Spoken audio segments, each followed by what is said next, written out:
New South Wales Shelter estimates that in the Sydney inner city area, 3.6% of the local population are seeking emergency accommodation at any given time. This is 4 times the state average.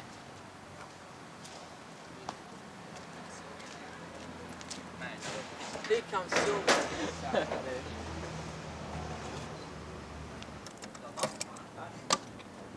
When did you leave home, Mick?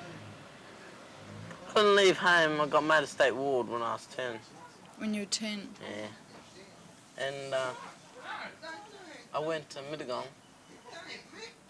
for about, I was on a general, I only done 4.5 months. General's 4.5 months to 3 years. I got out of Mittagong and I went up to Western Australia and done an apprentice checkaroo. I was only about, I wasn't even 11 then. And I'd done me 4 years and with my brother. And the fella had a heart attack just after we finished our apprenticeships, you know, so I said I was going to go back to Sydney for a while. My brother said, oh, you'd stay up there. Since then, I've been up to Moree and I've done a bit of tractor driving and that, and worked on a wheat property up there. And I went up to Leeton and worked up there for a while on the sheep property, and then I went over to New Zealand on the stud for a while, and then I was doing track work at Newcastle for a while, and, you know, I've just been around.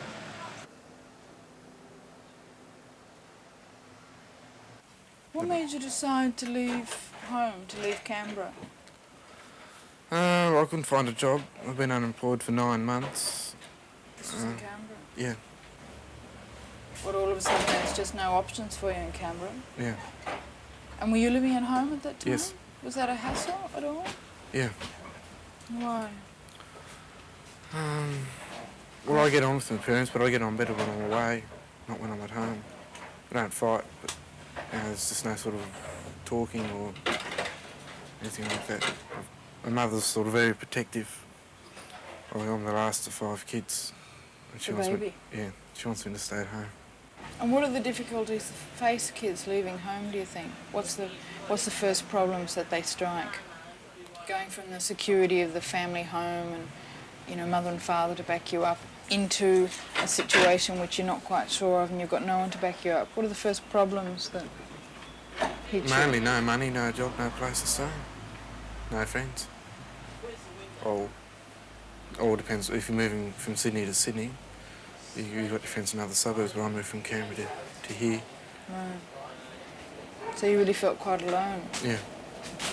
How are you feeling now? I mean, is that the importance of also living in the house, of being with a group of people? Yeah. Getting to know them? Yeah. Or I can get to know other people through them.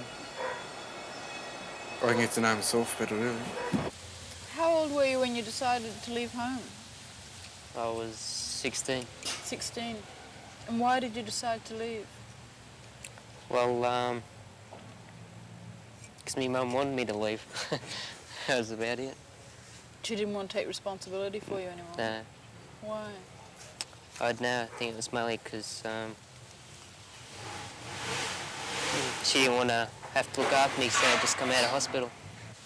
Did you explain to your mother that you wanted to stay at home, or? No, because, well, she would have just taken that for granted, as a situation that had arisen many times before, where she wanted to kick me out, but I'd always stay. But this time I decided, you know, it's not going to stop. Well, there have been a lot of situations where there have been a lot of hassles. And yeah, where she said, I want get you out. to leave. Yeah. When did that start happening? How old would you have been? It would have been after the divorce, which would have been about 5 years ago. So since then she's wanted you to leave? Mm-hmm. So how did you feel about leaving home? Was that hard? Yeah, it was. It's, you know, changed way of life and that. How does it change the way of life exactly? Well, depends whatever happens to you after you move out. You know, finding somewhere to live will never be the same as home. Why? Well, what does home have that's different? home's got more security, someone there to look after you supposedly, you know, and you know you virtually belong to the place. And what, when you move out, you don't feel as if you belong to a place? No, you just think you're alone. You just have to make your own way. So you feel totally responsible for yourself with no one to fall back on? That's right. Tell us how you got the squat together. Who found the house? Patrick and Nick. How did they know about it? Through the neighbours down in St Kilda Lane. Went down and saw them. And they said there was a house vacant just next door to them. And we got the key off them to get in. They'd locked it up. And we went in, we started working on it. Just how it started. How long ago was that? 3 weeks, month. About a month. About a month ago? Yeah. And what kind of work have you had to do on it so far? Just knocking the ceiling down, getting plaster off the walls, cleaning it out, getting rid of all the rubbish outside of it, Pulling the roof off.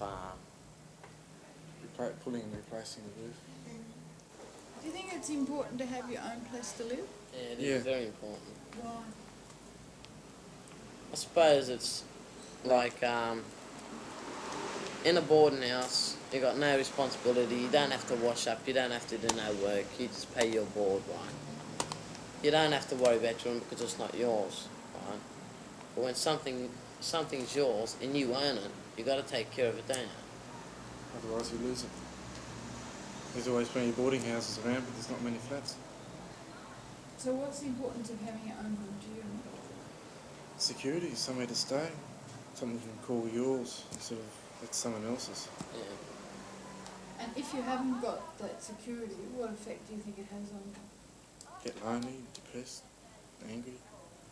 Yeah, you get aggravated a lot, you know, because you're saying... You just couldn't care less about, you know, what are you going to do? Just sake off. You don't have to go around scrounging up board and stuff like that.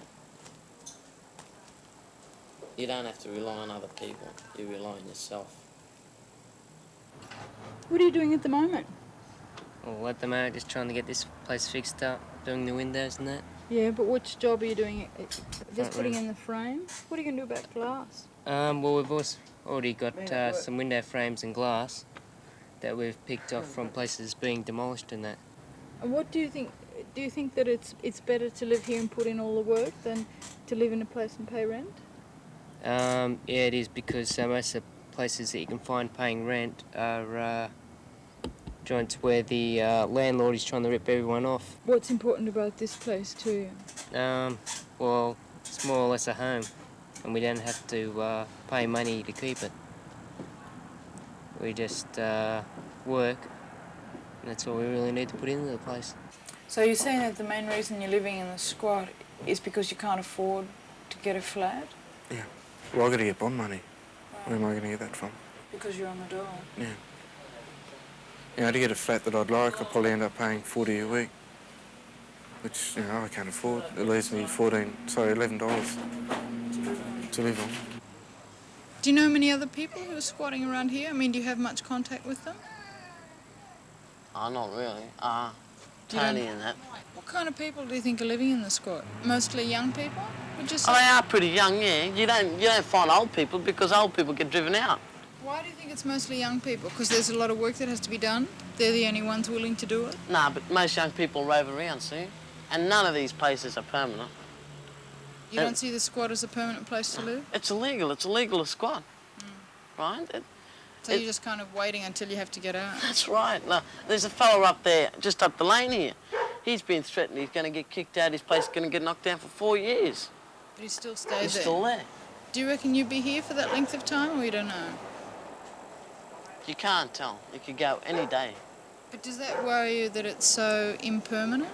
That it could end tomorrow? I mean, It doesn't worry me, but it worries a lot of other people that I tell about it. Why doesn't it worry you? Because I've been used to being thrown out of joints and that, and moving around. So it's not so important to you to have one place that you can call home? Oh, it is. But you just can't do it. It's important, but if you can't have it, then you're not going to worry? No. You don't worry about things you can't have. You worry about the things that you've got, but... I know this place isn't all that permanent, but if you get enough people behind us, you know, they might say, well, he's going to have the place or something like that. And they may give us some kind of a guarantee, but until then...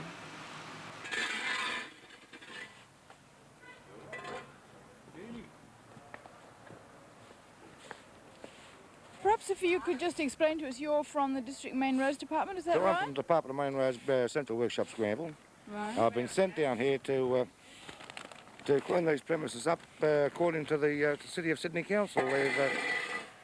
They've declared them a health hazard, and according to the health recommendations of one another, these places doesn't stand up to the bill, like, you know. Right, so you're going to clean them out, and then what are you going to do? Well, it states here that action be taken to keep the premises clean. So, what I've been told is that they're going to brick all the arches and all the openings up. So they're going to brick up all the houses? So I believe. All these openings and arches.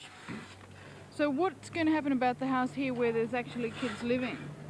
Well, it's not for me to say, actually, because I haven't been told that part. I'm just acting on departmental orders and also on notification of the City of Sydney Council. So you're going to be bricking that house up as well? Not today, we won't, no. But in the near future, I would say by the end of the week, it'll be all cleaned up and bricked up. I mean, I'm just thinking about who might be possible for these kids to talk to see if they can arrange to stay here. I mean, they've done a lot of work on the place. The place is not really a health hazard. Well, have they approached you about renting the places or anything? Do you pay rent on these places, or is it... Well, I think there's a difficulty where it's been very hard for people to negotiate to have caretaker leases with the DMR on these houses. I mean, I think that the kids who are living there would be really interested in trying to do this. It's just a matter of who they need to go and see. Well, why don't you see a local member? Local member for Parliament? Yeah. Right. When are you actually coming back to brick up the houses? Well, that I wouldn't know. I should imagine it should be by Thursday or Friday.